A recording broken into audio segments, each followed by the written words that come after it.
Hello बच्चों, कैसे हैं आप सभी। उम्मीद करते हैं आप सभी काफ़ी बढ़िया होंगे, मस्त होंगे, ज़बरदस्त होंगे। और आज इस वीडियो में हम बात करने वाले हैं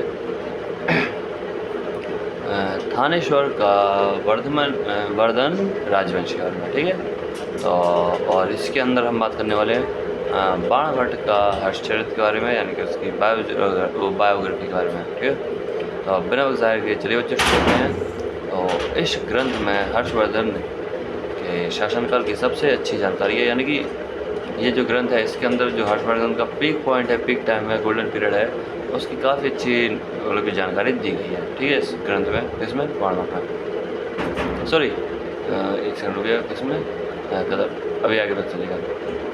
और इस ग्रंथ में 8 अच्छवास हैं, यानी कि 8 पार्ट हैं, जिसमें प्रथम 3 बाणभट्ट की आत्मकथा है, यानी कि स्टार्टिंग जो 3 है उसमें बाणभट्ट की कथा है, तथा शेष 5 में हर्षवर्धन के जीवन चरित्र लिखा गया है। यानी कि बाकी की जो बचे 5 हैं उसमें जो हर्षवर्धन है उनका जीवन चरित्र यानी कि बायोग्राफी लिखी गई है। ठीक है, और फिर कदम्बरी के लेखक बाणभट्ट हैं, यानी कदम्बरी है उसके जो लेखक है वो हैं बाणभट्ट। और सम्राट हर्षवर्धन की रचना प्रियदर्शक, रत्नावली तथा नागानंद है। ठीक है, यानी कि जो हर्षवर्धन सम्राट उनकी 3 रचनाएं कौन कौन सी हैं, प्रियदर्शक की, रत्नावली तथा नागानंद। और ऐसा कहा जाता है कि धावक नामक कवि ने हर्ष के पुरस्कार लेकर उसके नाम से ये तीनों नाटक लिखे थे। यानी कि ये जो ऊपर तीनों नाटक हैं, प्रियदर्शक, रत्नावली और नागानंदा, ये तीनों किसने लिखे थे? हर्ष ने लिखे थे। हर्ष से पुरस्कार लेकर लिखे थे, गए थे। किसने लिखे थे?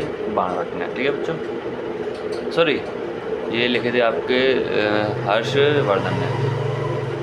और अब हम बात करने वाले हैं पुरातत्वविद स्रोत के बारे में, जो कि बासखंडे अभिलेख शाहजहानपुर उत्तर प्रदेश से अहिच्छत्र मुक्त तथा अंगदीय विषय के संबंध में सूचना मिलती है। इसी अभिलेख से राज्यवर्धन की हत्या की जानकारी प्राप्त होती है। ठीक है बच्चों, और अहिच्छत्र मुक्त तथा अंगदीय विषय के संबंध मतलब कि इससे हमें वो चीज़ मालूम पड़ती है, उसके सूचना मिलती है। और इस अभिलेख में ये पता चलता है कि जो राज्यवर्धन की हत्या की जानकारी प्राप्त होती है कि राज्यवर्धन की हत्या किसने की। और मधुबन लेख, जो कि मऊ उत्तर प्रदेश के हर्षवत 25वें श्री वास्तवी मुक्त के सुमकुंडा नामक ग्राम को दान में दिए जाने का वितरण है। और हेन सांग की यात्रा विवरण स्यूकी ने हर्षकालीन प्रशासनिक, समाज तथा धार्मिक अवस्था को विस्तृत रूप से प्रकाशित किया है।